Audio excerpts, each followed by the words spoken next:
السلام عليكم ورحمة الله وبركاته. الحمد لله رب العالمين والعاقبة للمتقين والصلاة والسلام على نبي المرسلين وعلى آله الطيبين وأصحابه الطاهرين وكلهم أجمعين، أما بعد، فأعوذ بالله من الشيطان الرجيم. بسم الله الرحمن الرحيم. فقال الله عز وجل: فلما آتاهم من فضله بخلوا به وتولوا وهم معرضون.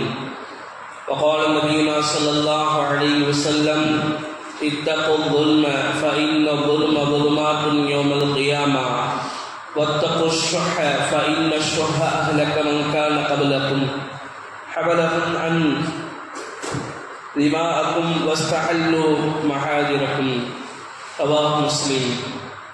கண்ணியத்திற்கும் மிகுந்த மரியாதைக்கும் உரித்தான் அல்லாஹுவின் நல்லடியார்களே, அல்லாஹுவின் மாபெரும் கிருபையினால் இன்றோடு தராவி தொழுகையில் 10 ஜுஸுக்கள் முடிவடைந்திருக்கிறது. அல்ஹம்துலில்லாஹ். அல்லாஹ் ஜல்ல ஷானஹு தஆலா மீதமிருக்கக்கூடிய குர்ஆனுடைய வசனங்களை கேட்கக்கூடிய பாக்கியத்தை நம் அனைவருக்கும் தந்தல் புரிவானாக. ஆமீன்.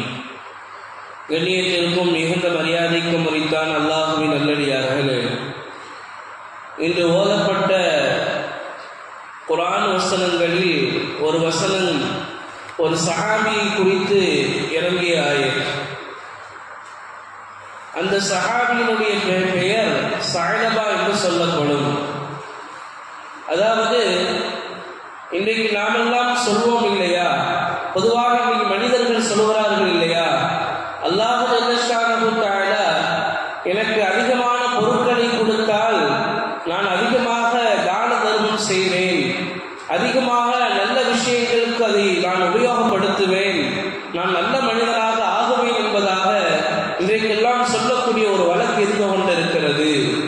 அல்லாஹ் ஜல்லஷானஹு தஆலா அவர்களுக்காக வேண்டி இப்படி நீங்கள் சொல்லக்கூடாது, இந்த தன்மை யாருடைய தன்மை என்பதை பற்றி அல்லாஹ் ஜல்லஷானஹு தஆலா இந்த ஆயத்திலே விளக்குவான். ஃபலம்மா ஆதாஹும் மின் ஃபضலிஹி பகிலூ பிஹி வதவல்லவ் ஹும் முஅரிதூன். அவர்களுக்கு அல்லாஹ் ஜல்லஷானஹு தஆலா தன்னுடைய அருளை கொடுத்ததற்கு பின்னால், அதற்கு அந்த அருளை அவர்களுக்கு வழங்கியதற்கு பின்னால் அவர்கள் கஞ்சத்தனம் செய்தார்கள், மேலும் அவர்கள் அலட்சியம் செய்து பின்வாங்கினார்கள் என்பதாக அல்லாஹ் ஜல்லஷானஹு தஆலா சொல்லி காட்டுவான். அதாவது அந்த சஹாபி நபியிடத்திலே வந்து கேட்டார்கள், யா ரசூலல்லாஹ், நான் மிகவும் வறுமையில் இருக்கிறேன், எனக்காக வேண்டி நீங்கள் பரக்கத்திற்கு துஆ செய்யுங்கள், அருள் வளத்திற்கு நீங்கள் எனக்கு துஆ செய்யுங்கள் என்பதாக கேட்கும் பொழுது நபி ஸல்லல்லாஹு அலைஹி வஸல்லம் அவர்கள் சொன்னார்கள்,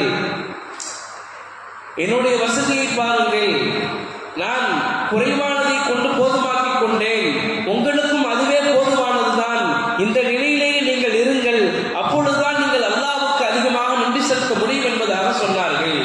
இருந்தாலும் அந்த சஹாபி விட்ட பாடில்லை, யா ரசூலுல்லாஹ், எனக்கு நீங்கள் வசதிக்கு துஆ செய்யுங்கள் என்பதாக சொல்லி வந்தார்கள்.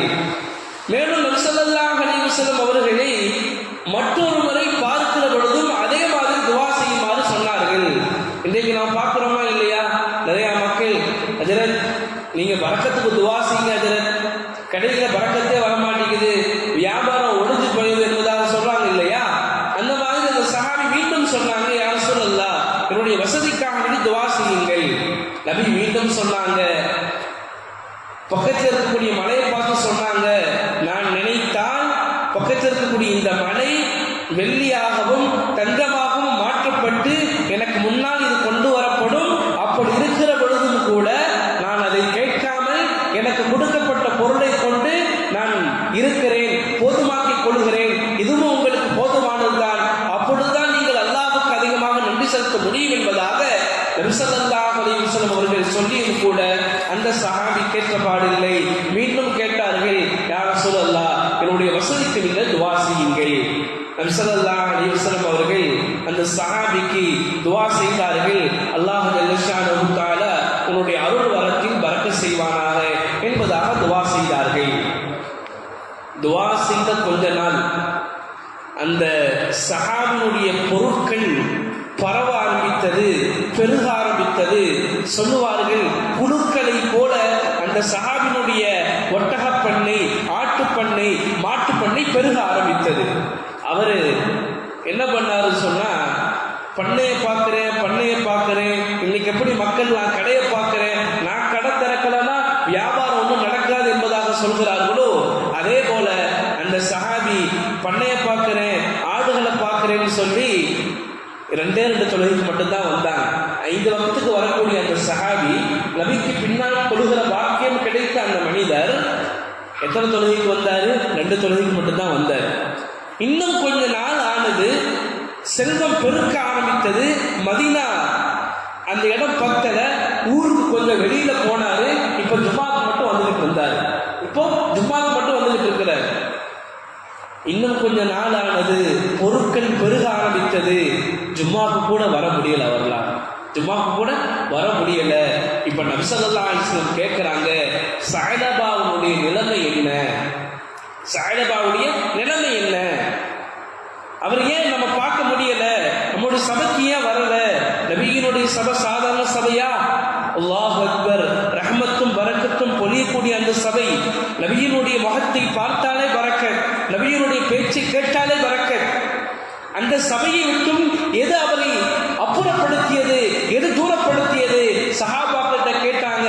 சஹாபாக்கள் சொன்னாங்க, நான் சொன்னேன் அல்லவா, இது போன்று மதீனாவில் அவரால் இந்த ஆட்டுப்பண்ணைகளை, மாட்டுப்பண்ணைகளை, ஒட்டக பண்ணைகளை வைக்க முடியவில்லை. அதனால் ஊருக்கு வெளியே போயிட்டாரு. ஜும்மாவுக்கு கூட வர்றது. இன்னைக்கு நம்ம மக்கள் ஜும்மாக்கு மட்டும் தானே வர்றாங்க. அப்ப ஜும்மாவுக்கு கூட வர முடியல. நபி ஸல்லல்லாஹு அலைஹி வஸல்லம் சொன்னாங்க, ஸஅலபாவுக்கு வந்த கை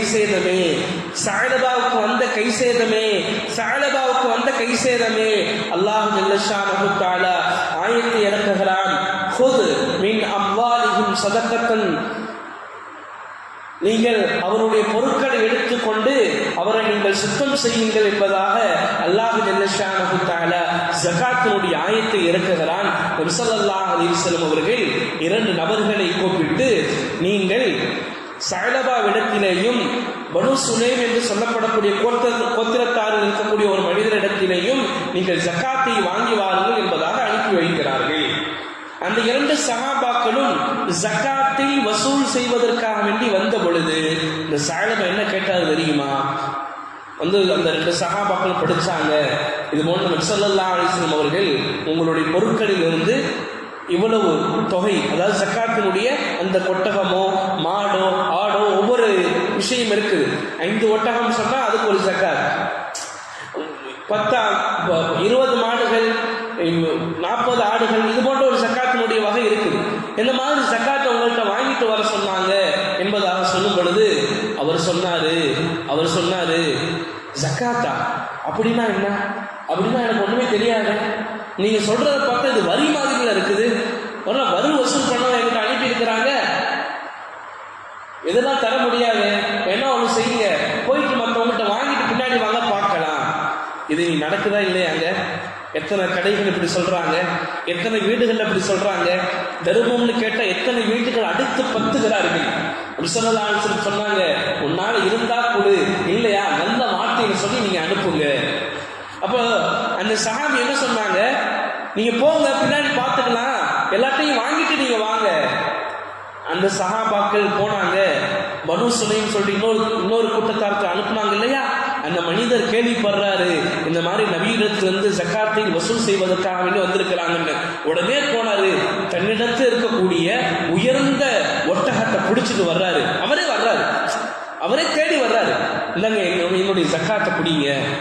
ஒன்னு சொன்னாங்க, வந்த சஹாபி சொன்னாங்க, ரசூலுல்லாஹி ஸல்லல்லாஹு அலைஹி வஸல்லம் அவங்க எழுதியிருக்கிறத பார்த்தா, அனுப்பி இருக்கிறத பார்த்தா, இந்த ஒட்டகத்தை உங்கள்கிட்ட இருந்து நாங்க வாங்கக்கூடாது, இதை விட குறைவாகத்தான் வாங்கணும். நீங்க அதிகமாக தர்றீங்க, எனவே அதிகமாகவும் குறைவாகவும் நாங்க வாங்க மாட்டோம். எங்களுக்கு என்ன கட்டளையிடப்பட்டதோ அதை மட்டும்தான் நாங்க வாங்குவோம்னு சொன்னாங்க. அந்த சஹாபி சொன்னாங்க, பரவாயில்லைங்க, அல்லாஹ் எனக்கு கொடுத்திருக்கிறான், அல்லாஹ்வுக்காக நான் கொடுக்கிறேன், என்னுடைய ஜக்காத்தை நீங்க வாங்கிக்கொண்டா. சரி, முடிஞ்சது. கடைசியாக ஸஅலபா என்ற சஹாபி அவர் சொன்னார் இல்லையா, போயிட்டு கடைசியா அவங்க பார்க்கலான்னு மீண்டும் போறாங்க. அவர் பார்த்தாரு, நீங்க கொடுங்க, அந்த பேப்பரை கொடுங்கன்னு வாங்கி படிச்சுட்டு, இது உண்மையிலேயே இது வரிதான், இது வரிதான், இதை நான் பார்க்கிறேன், கொடுக்கலான்னு பார்க்கிறேன், பின்னாடி யோசிக்கிறேன், நீங்க போங்கன்னு அனுப்பிட்டார். அல்லாஹ் ஜல்ல ஷானஹு தஆலா பார்க்கிறான் இல்லையா? அந்த பொருட்கள் யார் கொடுத்தது? அவர் என்ன நிலைமையில் இருந்தாரு? நபியிடத்தில் கேட்டார், யார சொல்லலாம், நீங்க துவா செய்யுங்கள் எனக்கு பரக்கத்துக்காக வேண்டி. ஒன்றுமே இல்லாத இருந்த அந்த மனிதருக்கு அல்லாஹ் நிறைய கொடுத்தார். அல்லாஹ் கேட்கிறது ஜக்காத்து மட்டும்தான்.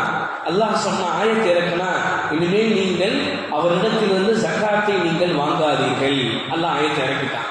இந்த ஆயத்தை இறங்கின உடனேயே அந்த சபையில் இருந்த ஒரு மனிதர், அவருக்கு நெருக்கமானவர், அவர்கிட்ட போய் சொன்னாரு, நீங்க ஜக்காத்து கொடுக்கலையா, அல்லாஹ் ஆயத்தை இறக்கிட்டான்.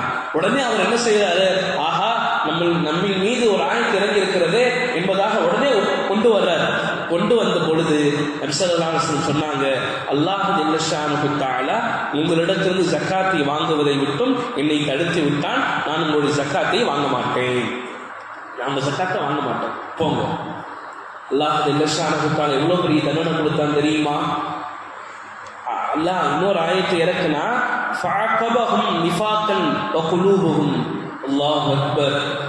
இவர் அல்லாஹ் கொடுத்ததை கொடுக்காமல் தடுத்து வைத்ததின் காரணத்தினால் அவர்களுடைய உள்ளத்தில் நிஃபாக் என்ற தன்மையை பரிசாக நாங்கள் நுழைத்து விட்டோம், அதாபாக நாங்கள் நுழைத்து விட்டோம்.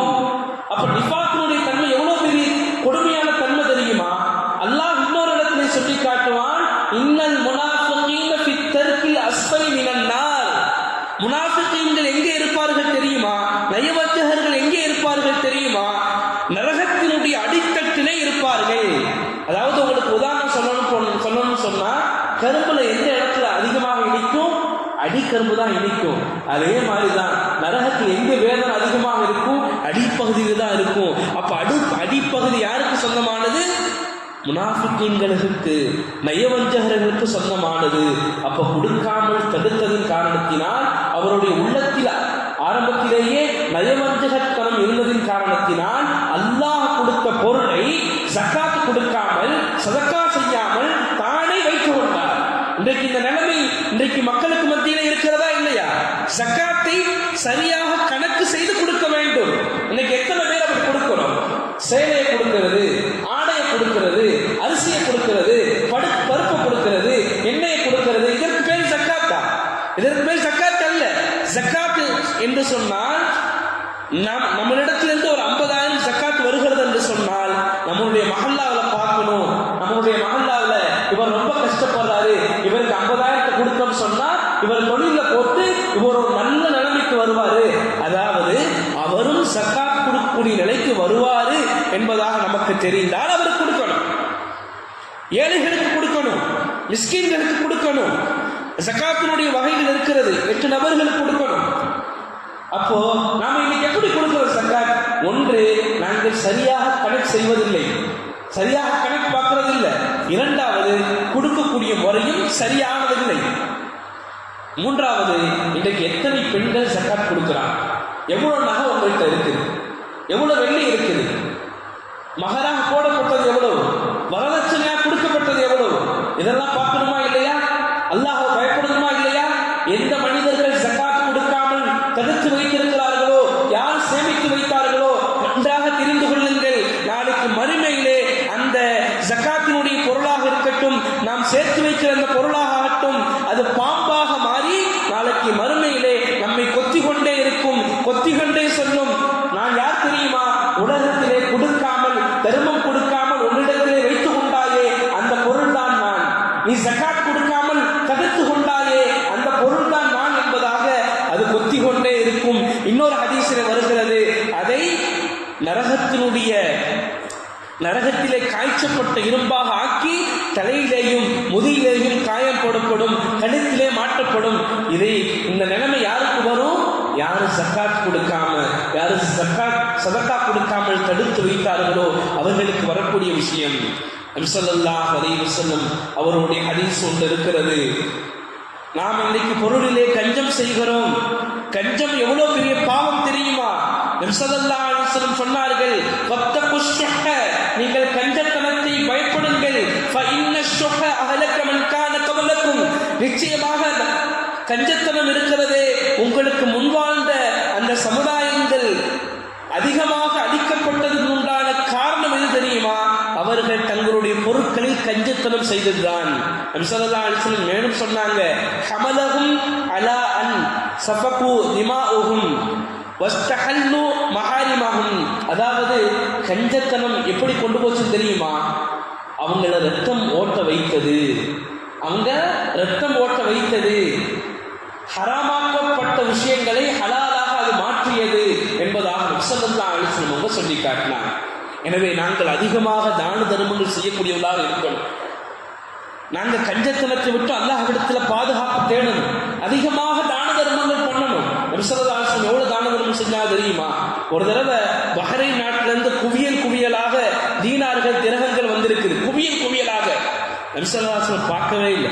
நேரா போனாங்க, தொழுது முடிச்சுட்டு வந்து உட்கார்ந்துட்டு வர்றவங்க போறவங்க எல்லாத்துக்கும் தர்மம் செஞ்சாங்க. வாங்க வந்து கொடுத்து அனுப்புனாங்க.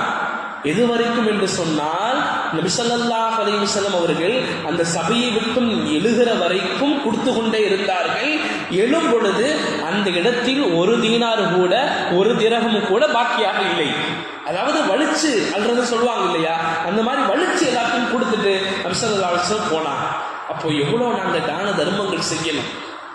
இன்னைக்கு கஞ்சத்தனம் இருக்கிறது, எல்லாருடைய அநேகமான நபர்களுடைய உள்ளத்தில் குடிகொண்டு இருக்கிறது.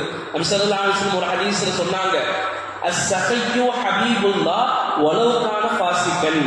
அதாவது தான தர்மம் செய்யக்கூடியவன் அவன் அல்லாஹ்வுக்காக பிரியப்படுவான், அவன் பாவியாக இருந்தாலும் சரி. அதாவது தொடரக்கூடிய ஒரு மனிதர் அவர் பாவியாக இருக்கிறார், பாவம் செய்கிறார், ஆனால் தான தர்மங்கள் செய்கிறார், அல்லாஹ்வுக்கு அவரை பிடிக்கும்.